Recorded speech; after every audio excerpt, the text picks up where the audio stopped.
இன்றைய தலைப்புச் செய்திகள். டெல்லிக்கு ராகுல் காந்தியை சந்திக்க சென்ற கனிமொழி இபிஎஸ் போல் தனது முகத்தை மூடி மறைக்கவில்லை. இபிஎஸ்க்கு செல்வ பெருந்தகை பதிலடி. அதிமுகவை ஊழல் கட்சி என விமர்சித்த விஜய்க்கு அதிமுக பதிலடி. தங்களை மீண்டும் சீண்டினால் அவர் வந்த பாதையை அம்பலப்படுத்துவோம் என பொள்ளாச்சி ஜெயராமன் எச்சரிக்கை. தைப்பூசம் வார இறுதி நாள் விடுமுறையொட்டி இன்று முதல் 3 நாட்களுக்கு சிறப்பு பேருந்துகள் 1205 பேருந்துகளை இயக்கப்படும் என அறிவிப்பு. தமிழகத்தில் சட்டப்பேரவை தேர்தலில் திமுக கூட்டணி அமோக வெற்றி பெறும் என இந்தியா டுடே சி ஓட்டர் கருத்து கணிப்பு. பாஜக அதிமுக கூட்டணியை காட்டிலும் 12% அதிக வாக்குகளை பெறும் என்றும் தகவல். முதலமைச்சர் மு.க. ஸ்டாலின் இன்றும் நாளையும் சிவகங்கை மாவட்டத்தில் ஆய்வு. உத்தமர் காந்தி தியாகி ஜீவாவை சந்தித்த நிகழ்வின் நினைவரங்கத்தை தொடங்கி வைக்கிறார். இனி விரிவான செய்திகள். டெல்லிக்கு ராகுல் காந்தியை சந்திக்க சென்ற கனிமொழி முகத்தை மூடிக்கொண்டு செல்லவில்லை என செல்வ பெருந்தகை தெரிவித்துள்ளார். ராகுல் கனிமொழி சந்திப்பை விமர்சித்திருந்த இபிஎஸ்க்கு அவர் பதிலடி கொடுத்துள்ளார். மேலும் ஆட்சி அதிகாரத்தில் காங்கிரஸ் பங்கு கேட்குமா என்ற கேள்விக்கு அது குறித்து காங்கிரஸ் தலைமைதான் திமுக தலைமையிடம் இணைந்து முடிவு செய்யும் என்றும் செல்வ பெருந்தகை குறிப்பிட்டார்.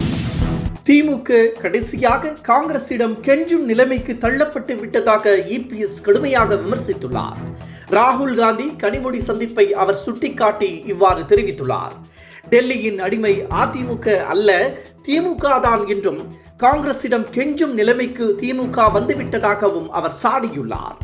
தமிழகத்தில் இருந்து டெல்லிக்கு திமுக செல்லும் நிலையை காங்கிரஸ் உருவாக்கியுள்ளதாகவும் அந்த கூட்டணி இருக்குமா இருக்காதா என்ற தடுமாற்றம் வந்துவிட்டதாகவும் இபிஎஸ் கடுமையாக சாடியுள்ளார்.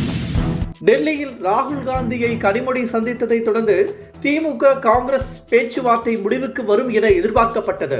இந்த நிலையில் காங்கிரஸ் மீண்டும் திமுகவை சீண்டியுள்ளது. ஆட்சியில் பங்கு என்பதில் உறுதியாக உள்ளோம் என எம்எல்ஏ ராஜேஷ்குமார் கூறியுள்ளார். எனவே காங்கிரஸ் திமுக உரசல் எப்போது முடிவுக்கு வரும் என இரு கட்சி நிர்வாகிகளும் எதிர்பார்த்துள்ளனர். முதலமைச்சர் மு.க. ஸ்டாலின் இன்றும் நாளையும் சிவகங்கை மாவட்டத்தில் ஆய்வு மேற்கொள்கிறார். இந்த ஆய்வின் போது திருப்பத்தூர் அருகே உத்தமர் காந்தி தியாகி ஜீவாவை சந்தித்ததன் நினைவரங்கம் மற்றும் சிலைகளை திறந்து வைக்கிறார். 3.27 கோடி ரூபாய் மதிப்பில் இந்த நினைவரங்கம் அமைக்கப்பட்டுள்ளது. நலத்திட்ட உதவிகளையும் அவர் வழங்குகிறார். முன்னதாக சிவகங்கை மாவட்டத்திற்கு முதலமைச்சர் புறப்பட்டுச் சென்றார்.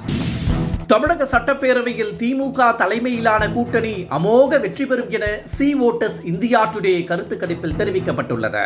தமிழக சட்டப்பேரவை தேர்தல் நடைபெற இன்னும் சில வாரங்களே உள்ள நிலையில் சி ஓட்டர்ஸ் இந்தியா டுடே கருத்து கணிப்பு மேற்கொண்டது.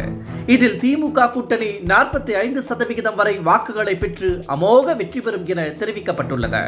மேலும் அதிமுக பாஜக கூட்டணிக்கு 33% மட்டுமே வாக்குகள் கிடைக்கும் என்றும் திமுக கூட்டணிக்கு 12% வரை அதிக வாக்குகள் பெற்று வெற்றி பெறும் என்றும் தெரிவிக்கப்பட்டுள்ளது. அதேவேளையில் மத்தியில் மக்களவைக்கு தேர்தல் நடைபெற்றால் பாஜக தலைமையிலான கூட்டணியே மீண்டும் அமோக வெற்றி பெறும் என்றும் தெரிவிக்கப்பட்டுள்ளது. தைப்பூசம் மற்றும் வார விடுமுறை நாளையொட்டி இன்று முதல் 3 நாட்களுக்கு சிறப்பு பேருந்துகள் இயக்கப்படுகின்றன. இன்று முதல் பிப்ரவரி மாதம் 1ஆம் தேதி வரை சென்னை உள்ளிட்ட முக்கிய நகரங்களில் இருந்து 1205 பேருந்துகள் இயக்கப்பட உள்ளன. முருகன் கோவிலுக்கு ஏராளமான பக்தர்கள் செல்வார்கள் என்பதால் கூட்ட நெரிசலை தவிர்க்க இந்த பேருந்துகளை அரசு இயக்குகிறது. இதில் ஆயிரக்கணக்கானோர் முன்பதிவு செய்து வருகின்றனர். தைப்பூசத்தை முன்னிட்டு சிறப்பு ரயில்கள் அறிவிக்கப்பட்டுள்ளன. இன்று இரவு 11:45 மணியளவில் எழும்பூர் நெல்லை இடையே சிறப்பு ரயில் இயக்கப்படுகிறது. மறு மார்க்கத்தில் இருந்து பிப்ரவரி 1ஆம் தேதி இரவு 11:35 மணி அளவில் சிறப்பு ரயில் இயக்கப்படுகிறது. இதேபோல் தாம்பரம் தூத்துக்குடி இடையே வரும் 31ஆம் தேதி இரவு 11:50 மணிக்கு சிறப்பு ரயில் புறப்படுகிறது. மறு மார்க்கத்தில் இந்த ரயில் பிப்ரவரி 1ஆம் தேதி 11:55 மணிக்கு புறப்படும்.